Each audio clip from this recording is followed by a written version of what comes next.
Welcome to Verse Breakdown.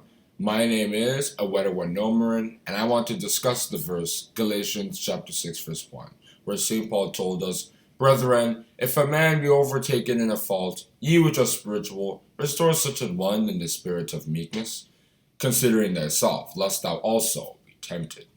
First of all, to be overtaken in a fault is in a way to be overreached by Satan the devil. He is the God of this world, if we read 2 Corinthians chapter 4 and verses 3 and 4. So when we love the world, we start befriending and living our lives according to its principles, then we have been overtaken in a fault because now we're not doing what God wants us to do. We are opposing His will in a sense, because when we are a friend of the world, we are the enemy of God. If we read James chapter 4 verse 4. However, if we are spiritual, as in if we are righteous and we see people who are living in iniquity and they are in our spiritual influence range, then we can sort of help them with 6 strategies that I'm going to name. First of all, you can encourage them with good voice or good words. If you read Ephesians chapter 4 verse 29, where St. Paul advised us on how we should be communicating and what kind of things we should be saying. And in that place he said, let no corrupt communication proceed out of your mouth, but that which is good to the use of edifying, that it may minister grace unto the hearers. If we also look at 1 Thessalonians chapter 5 verse 11, he also said something similar. Wherefore comfort yourselves together and edify one another, even as also ye do. Then it can also be done by discipline. You rebuke them. You make them understand that they're not doing the right thing. If you read 1 Timothy chapter 5 verse 20, St. Paul had told us that when somebody is living in iniquity and you rebuke them, others that watch may also fear. Them that sin rebuke before all, that they also may fear, as that 1 Timothy chapter 5 verse 20 states. And St. Paul had actually done this on the whole Gentile and Jew issue in Galatians chapter 2 from verses 11 to 14. Then we can also pray for the person. If you read James chapter 5 verse 16, James told us that the prayer of a righteous man can really be effective in bringing somebody back to righteousness.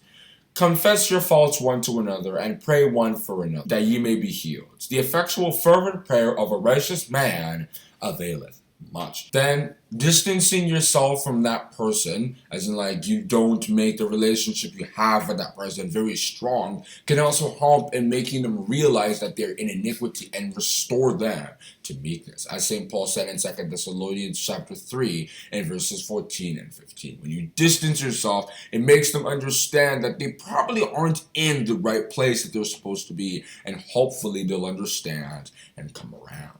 Then it can be done with your example, as the way you live your life generally. When people see it, they think, I think that this is a good way to live, and then they come to righteousness. St. Paul told Timothy in 1 Timothy chapter 4 verse 12, let no man despise thy youth, but be thou an example of the believers, in word, in conversation, in charity, in spirit, in faith, in purity. And finally, making sacrifices is also a very good way of doing it. If we're strong, as in if we are disciplined, we can take strong meat, as St. Paul would say in Hebrews chapter 5 from verses 12 to 14. And there are others who are feeding on spiritual milk. If we read 1 Peter chapter 2 and verses 2 and 3, as in they're weaker, then we have to sort of bear their infirmities, as St. Paul said in Romans chapter 15 and verses 1 and 2, where he told us, we then that are strong ought to bear the infirmities of the weak and not to please ourselves. That was what he said in verse 1. And verse 2 says something similar. Good. Now that we understand the tactics, as in how we restore someone to meekness, it's also good that we look at an example of when that wasn't done and how they were tempted. Because the last part of Galatians chapter 6 verse 1 is about how we should consider ourselves also in restoring someone to meekness, because we might also be tempted. When Jezebel was wanting to plan a very wicked thing, having people come make false witness so that they could take Naboth's vineyard unjustly. Jezebel was overtaken by a fault because that was not what she was supposed to be doing. But King Ahab just sat there, didn't do anything, and because of that, he was now also taken into sin in 1 Kings chapter 21. To conclude, what James the Apostle said in James chapter 5 in verses 19 and 20 is indeed very relevant. And there he said, Brethren, if any of you do err from the truth, and one convert him, let him know that he which converteth the sinner from the error of his way shall save a soul from death, and shall hide a multitude of sins. And that is where I'm going to stop on discussing the verse, Galatians chapter 6, verse 1, where once again St. Paul told us, Brethren, if a man be overtaken in a fault, ye which are spiritual, restore such an one in the spirit of meekness, considering thyself, lest thou also be tempted. If you enjoyed this video, don't forget to subscribe and smash the notification bell. Thank you for listening.